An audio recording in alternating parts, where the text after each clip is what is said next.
everybody. Good afternoon, good evening. I am pretty good at what I do, but I have absolutely no idea what time it is when you're watching this video, and I am putting it out as futures have just opened up. I don't have my main screen properly set up so you can see me dragging over other windows which are left, and as futures have opened up here, we are down. Oh my God, would you imagine that? The S&P is down 2 points, the NASDAQ is down 15 points, and oh, thank you for the flash there because my eyesight is not good enough to see that the Dow is down 13 points. The Russell 2000 is up 2.5 points, 2.7 right there. So, good morning, good afternoon, good evening again, and to bring you in here, I'll go ahead and just start off with the VIX as I do the intro. You made it through Quad OPEX week. Quad OPEX week, like I said, you want to fuck around and find out, you will. And Quad OPEX weeks are set up to absolutely annihilate retail traders. And I don't think any of you got annihilated. However, that reaction the day after the FOMC meeting with the big gap up in the markets, 1.5%, I did not see that coming. I didn't see it coming. I can't, looking back at it, I don't see how it happened. But it did. And it didn't really hurt us, so it's not something I'm going to dwell on. But again, starting you off here with the VIX, going back here to the end of August, prior to the minus 2.5% start to September. Got a couple of gaps. They're not filled. We're hanging. We're holding that 1622. We're holding it for dear life. And we're going in to week 39. Not that that's significant to many of you, but we are going into the final week of September, which is also the final week of Q3, quarter ending from July, August, and September. And we have thrown everything at this that we can possibly throw, and we have a VIX at 16.22.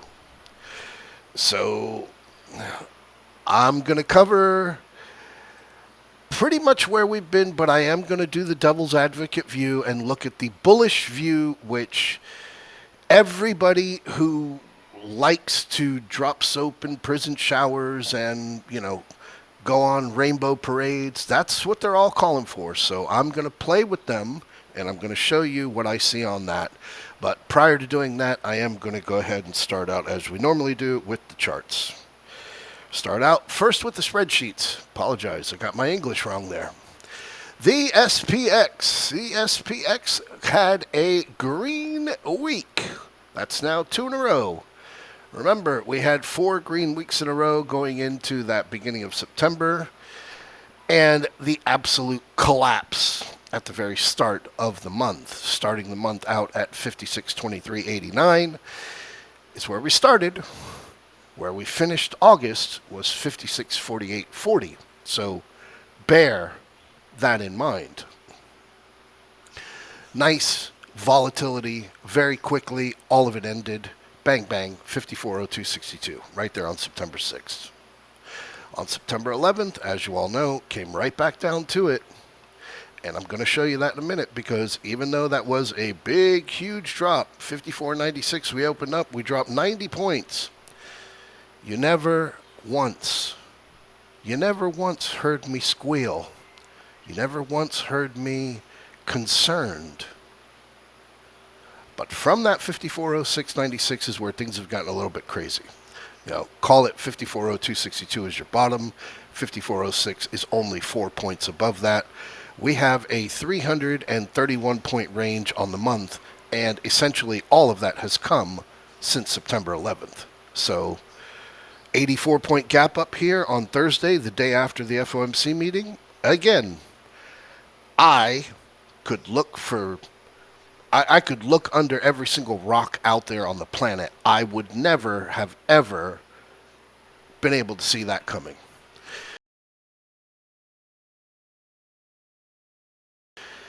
But again, didn't hurt anybody, because as you see here, we closed red on Friday, and as I gave you the trade for Friday on Tuesday and reminded you about it there on Thursday, closing red on Friday, quad OPEX Friday, which, as you see, quad OPEX Friday, bang, bang, bang. It doesn't take a rocket scientist to follow the data.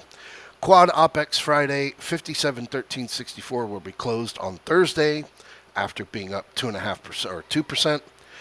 The 57.20, 57.15s prior to the close there on Thursday given out. You had a chance to get into them once again over there on Friday when we hit 57.15 at the highs. 100%.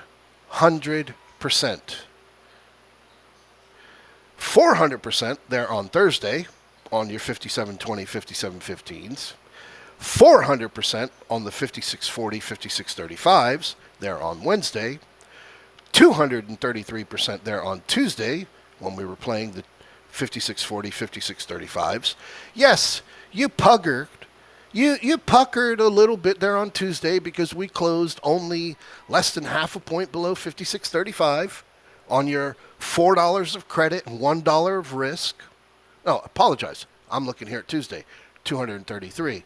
So on your $2 of risk and your $3 of credit, you're puckering into the close. There's no doubt. Yeah, sure, you were doing it here on Thursday. But as you see here, just looking back to where I was offline because I had that big storm, the last 4 weeks. Again, here, 56.40, 56.45, bullish puts on the day when we fucking just dropped out of nowhere over here on September 3. I don't fuck up. It's just not something that I do because I have taken way too much responsibility, volunteering the responsibility, to be honest, really, that I want you guys to prosper. I want you women to prosper. I want you men who think that you're women to prosper. I want the Kamala Harris supporters to prosper. I want the Trump supporters to prosper. I want all of you to make it out of the shithole that you are in alive. And not only alive that you survive, but that you can actually go and pursue, this shit about fucking like Kamala Harris said on Oprah. We are an optimistic people. We are an optimistic people. Americans, by character, are people who have dreams and ambitions and aspirations. We believe in what is possible. We believe in what can be. And we believe in fighting for that. That's how we came into being. Because the people before us understood that one of the greatest expressions for the love of our country, one of the greatest expressions of patriotism, is to fight for the ideals of who we are. You've got your dreams, you've got your aspirations. Understand why you are here, why you're doing this. And because if you're doing it just, I want to make money, then buy the fucking SRLA IPO. You don't have to do shit. When it goes in the list, you make 200, 300% on your money. You're with Major League Baseball, the NFL, the NHL, the NBA. You've got nothing to fucking do, and you double, triple, quadruple your money.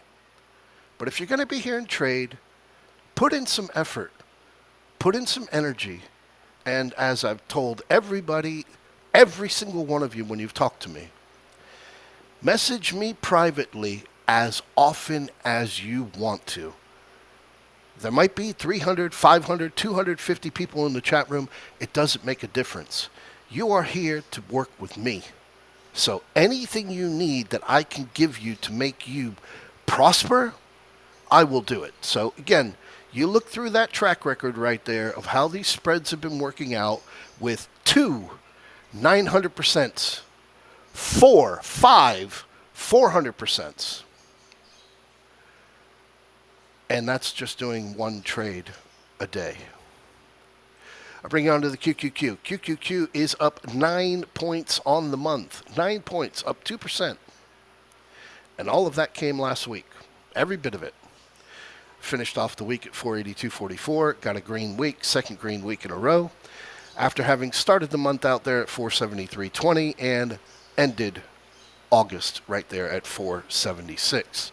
This was the one I was talking about. I was confused about the monthly candles because we haven't. It was July that I wanted the green monthly candle on the SPX, and we got that right up there in July. We ended July up plus 0.94%. You might remember me discussing it. I didn't want to waste a red month being down minus less than 1%. So we got that green month over there in July, doji candle. Had your nice sell-off there in August, and then your rebound there in August. August ended the month up plus 2%. As of right now, we're plus 1.4%. Same thing over here when we're looking at the QQQ.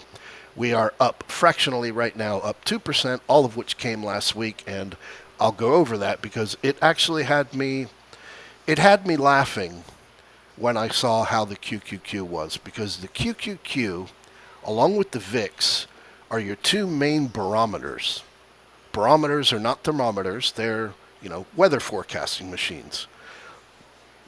And we're trying to forecast the weather. Clear sunny days, a hurricane's coming. QQQ is your main barometer for that. And the move that made with that gap up there on Thursday had me giggling. It really did have me giggling. So again, come over here onto the IWM. IWM, green week, plus 3 points, 4 points for the week, 8-point range. Up 3 points for the month. Up plus 1.6% for the month, having had a red month last month. So, things to be considerate about.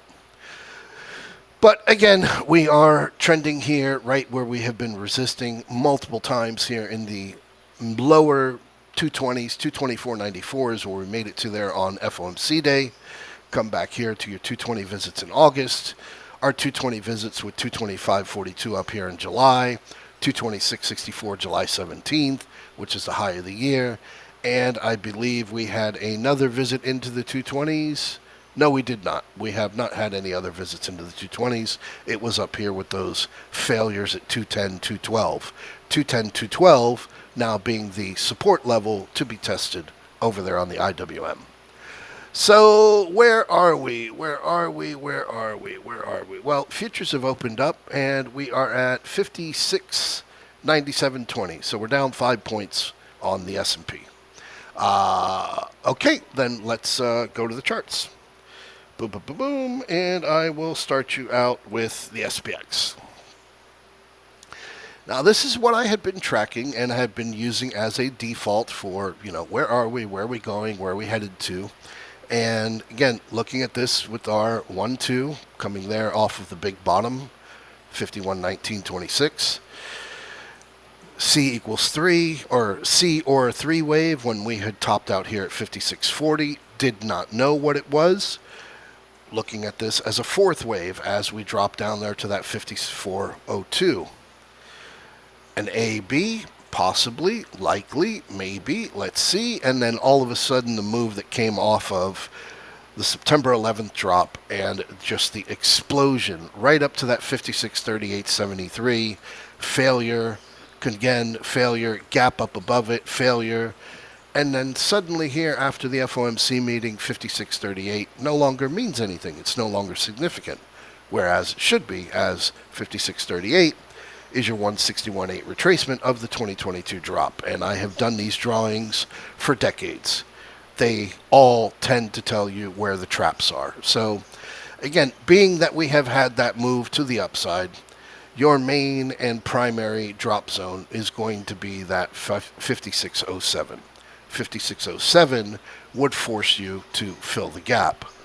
I'll get into the other part of this in a bit. Just hang on. So this is really a regurgitation of what we had already discussed. This no longer needs to be here. It's insignificant.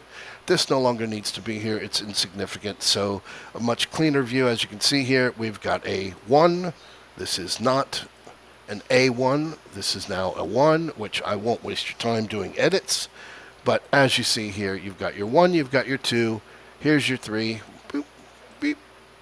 There's your 3. And I just saw that Fibonacci. That needs to go up. And that needs to go up to our 57.33.57. Hey, nice. You drew it perfectly. About time you did that. So yeah, these are our drop zones, 56.07 and right down there at 55.85. That's what everybody's looking for. Everybody's looking for 55.85. 55.85, 55.55. If that can hold and that can prove, and as you can see, you've got your lows right over here from, the late part of August, right in there at 55.55. 55.55, 55.65, 55.63, all of that holds, then the bulls have a case. They have a case that they can argue that Kamala Harris is going to, twerk her PJ and spray it all over the place, and it's just going to be the most amazing fluid that has ever flown anywhere on the planet, and we're all just going to buy. 55.63. That is your main break line. So I don't know if I'm going left or if I'm going right. Yeah, okay, here. So I'm going right. So here I'm going to play into the bull case. I'm going to play the devil's advocate for what these guys are talking about. And what they're talking about, and I've got it. I'm respectfully tracking it as well, but they're looking here at your move off of October 2022 as your 1 up into June, your 2 down there into when Israel invaded Gaza and decided that it was legal to start blowing up babies while they were in their fucking crib in multiple countries like they're doing in Lebanon right now. And then your 3 being up here into the move that we had in July. It's also an ABC move, but we'll leave that alone. So this is what we're looking at with that. And then your wave 4, the drop, the 9.7% drop. And now the bulls are looking at this to be your 1, 2, with your 3 pushing up here no lower than 59.34. 59.34, 59.08. That's where your Fibonacci's line up right there. That's what the bulls are looking for now. And until they get a break below 55.63, this is going to continue to be their focus heading forward into the end of the year, the beginning of next year, and the end of Q1. So we're talking about March. 55.63 needing to be broken in order to make any form of a threat. 54.02 would be a major loss. Whereas I have here sitting for you 53.37.81, which when you go back to is your not only your 161.8 having been perfect, that 41.36, but this being your 261.8 off of the 2019 COVID drop, 53.37.81. And as much as it was slightly insignificant, I do still see it being very respected and very programmed into the algo. So thus, that 53.37.81, which coincidentally ties out to my Sweet Home Alabama 53.30. 53.30 being where the Bears fully take their full tank 6.8 liter engine 6-wheelers and just ram it right up the fucking asses of anybody buying the dip. This is a $500 a plate dinner. Good night. Oh, 500. Oh, okay. All right, no problem. Here, put us down for 4. In case we want seconds. We got no food. We got no jobs. Our pets' heads are falling off. So, this being the case, it again doesn't really change anything. It doesn't. What it does, I apologize, this needs to be a 5, not a 3. What it does is it provides us for the respect of that 55.63, which I showed you over here. Right there, that 56.07, 55.88, with 55.63, and we'll go on to our default just so we're being clear, 55.63 as it's drawn there.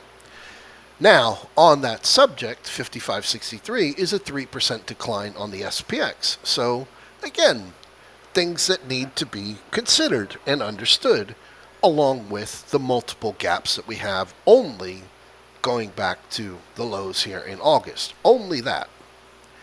So we move forward here, and again, I bring you now into the full moon. Now you can go and you can take your full moon and you can go back as far as you want. As far as you want. And you go draw a circle where your full moon is, and you will see a changing of the guards almost every single full moon. Almost on the exact date of the full moon. And coincidentally here, again, one of the reasons why we were short going into COVID was that was our full moon. We had our high. We had our full moon high. We knew we had our full moon high. There was no fucking doubt about it. That was the reason why, if you guys remember Christina stopped. She quit.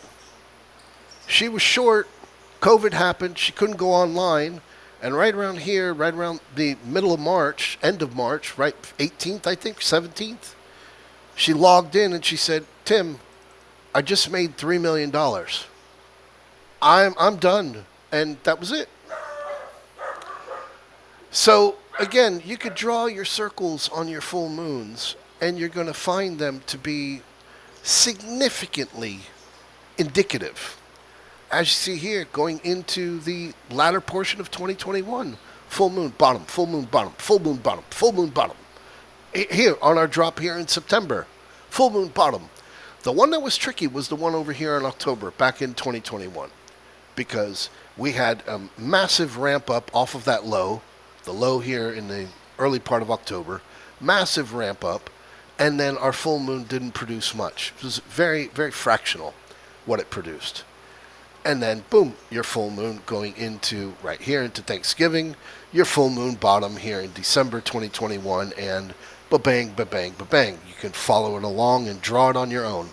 But one thing that I am going to bring into perspective here is zooming into this area here where we bottomed in October of 2023. And I'm only discussing the full moons. That's all I'm talking about.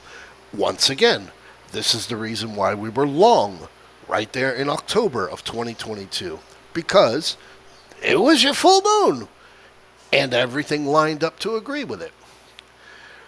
Right over here in December of 2022, with the FOMC meeting being a couple days after it, we had our dip and we had our full moon. And this pop that went up to 4100.96. Over here we had 4100.51. So it was a couple of pennies that went higher, and then we sold off into the end of the year.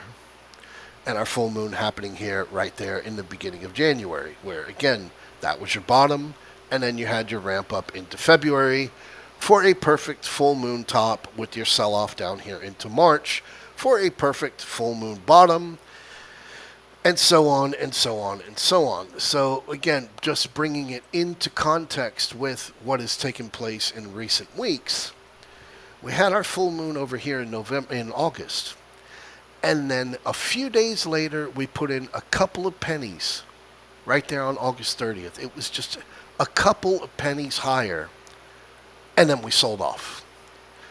So where we are here, having placed our full moon almost pretty perfectly right on 57.33, 2 days after the full moon, I have nothing but respect for this data alone. And this data alone, together with our seasonality, our heading into the elections, the larger time frame sell divergences, which are laying in place, this being a 4-hour, okay, remove that, move on to the daily, the sell divergence that we have in place on the daily. Move off of that and take us on to the bigger, wider time frame of the weekly, and Get the fucking fuck out of here, how disgusting that is. Get out of here. So I have nothing but respect for what I see in front of me, and thus I have absolutely no purpose whatsoever in changing my view.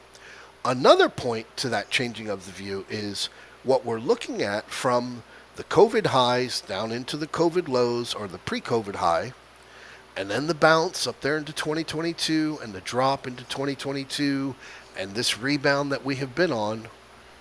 I haven't stopped considering that we're in an A, B, C, not in a bullish move, because it's just too perfect. But again, still looking that we do have upside. We have only reached the 261.8 extension at 56.53, where we're coming off of the 2009 lows into the 2015 highs into the 2016 lows. We have only reached the 300 extension coming off of those 2016 lows into the 2018 high into the Christmas 2018 low. That's all that we have done.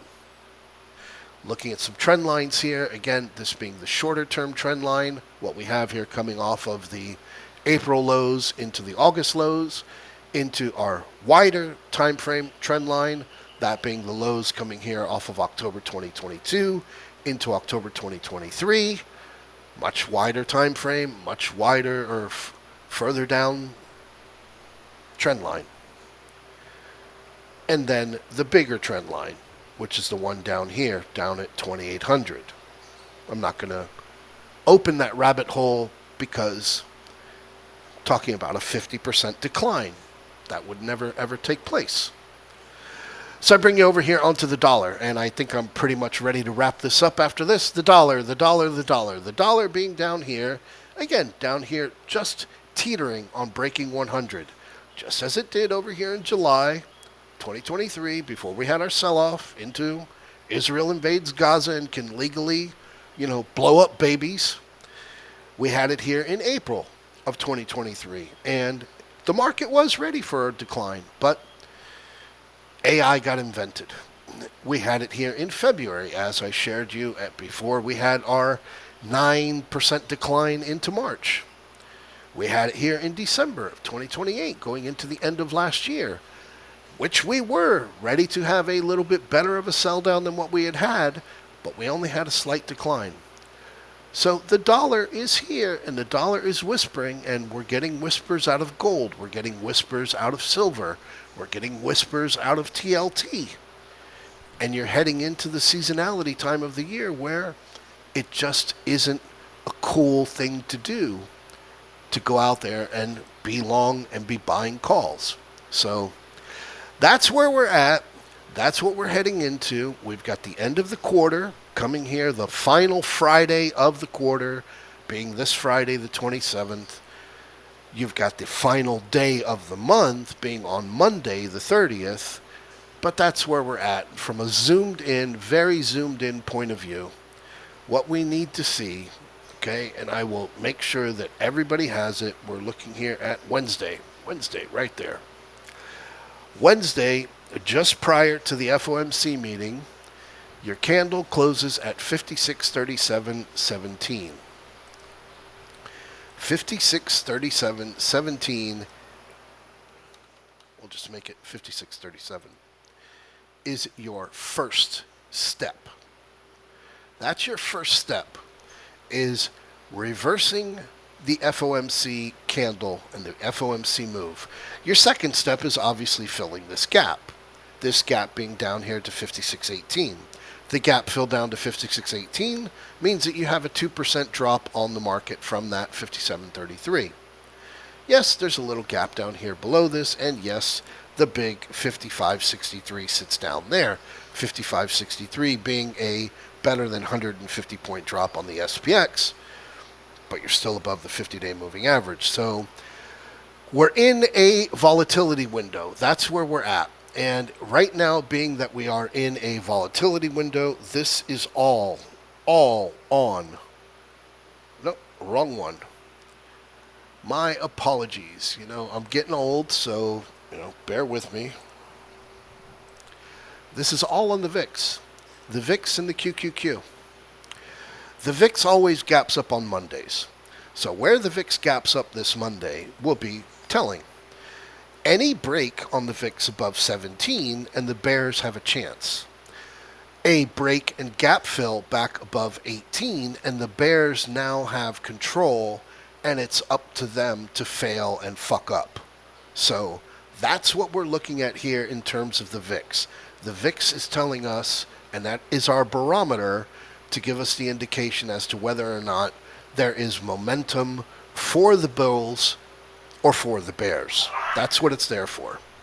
So I leave you with a prayer. Yeah, I don't do prayers, but it's going to be my birthday on Sunday next week. I'll be 52, and I will be notching that box out of my life.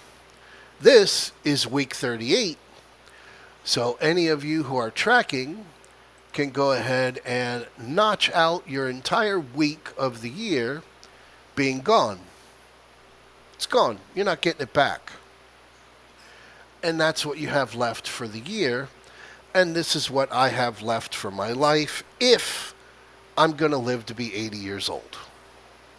Again, being that we are on the weeks, always here, starting from when I was 1, 20, 22, 23, I'll go ahead and notch off this week because it's gone. It's never, ever coming back. So as I try and do everything, even though I'm taken advantage of, and I'm not being a little bitch, I'm not. I volunteer my weekends, and when people don't show up for one-on-one calls after they're asking and scheduling for them, fuck you. That is the biggest fuck you could ever do to somebody when I'm here volunteering my nights. So, with a simple calculation as to what we got going on here, I got 6,570 days left. Realistically, because I'll be sleeping 8 hours. Yeah. I haven't had 8 hours of sleep in a day in fucking the better part of 5 years. So it works out to be I got 105,645 hours left. Most of you have a little bit more than that in dollars. I'm not here to fuck around. I'm here to make you all bank. And when I say bank, I'm not talking about being nigger rich. I'm talking about being wealthy. I'm talking about being Rick B, where you're 60 and you can do whatever the fuck you want to do with your life. Christian, who I spoke to the other day, 32 years old. This motherfucker has his head screwed on so goddamn tight, I would be surprised if he's ever trading after the age of 35. By the age of 35, I would bet he's worth minimum $15 million. That's how well his head is screwed on. Keith, guy's in a whole nother world. Mike B, same thing. There's nothing different between you and them other than your dedication. So I leave you with a prayer.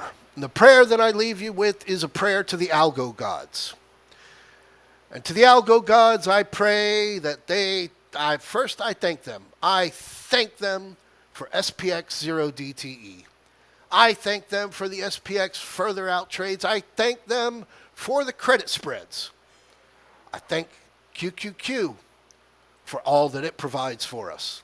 QQQ now being 0 DTE, even though people aren't playing 0 DTE on it that often, I thank QQQ because it is the legs, it is the power, it is the engine of the S&P 500 because of how much those 7 stocks weigh and how much they weigh on the QQQ. I thank them. I thank them for the IWM. The IWM, as small and insignificant as it may seem, This thing, when you dial in and you focus on it, and because it also has 0 DTE, this thing will bank you, and it'll chew you up, but it will pay you significantly. I thank them for Apple and their new iPhone 16 and all the stupid motherfuckers that lined up outside just to get a fucking phone. I thank Google for everything that it has done to destroy the internet and censor everything out there. I thank Meta for the same thing and all of the bullshit scam videos that they have on there. I thank Tesla because I think Elon Musk is an absolute fucking genius. And it's unfortunate that he'll never be able to be U.S. president because he wasn't born in the United States. I thank Microsoft. I thank NVIDIA. I thank SMCI for getting their notice of delisting on Friday, because this company that was $1,300 fucking dollars just a few months ago is down 1,000 points. And now, having been added to the S&P 500, are now being threatened that they will be delisted because they cannot file their 10K, because they cannot come up with a way to show how all of their revenues are bullshit. I thank the algo gods for my smoking hot wife. Thank them for my 9 kids, all of them with $1 million in their trust accounts, all of their mothers as well. Thank them for every one of the chickens I got grazing on my property, my cows, my tilapia in the fish pond. And I thank every one of you for at least taking the first step to wanting to not be a shitty piece of shit standard human being and start taking control of your life so that you can move and do whatever the hell it is that you want. Happy Sunday.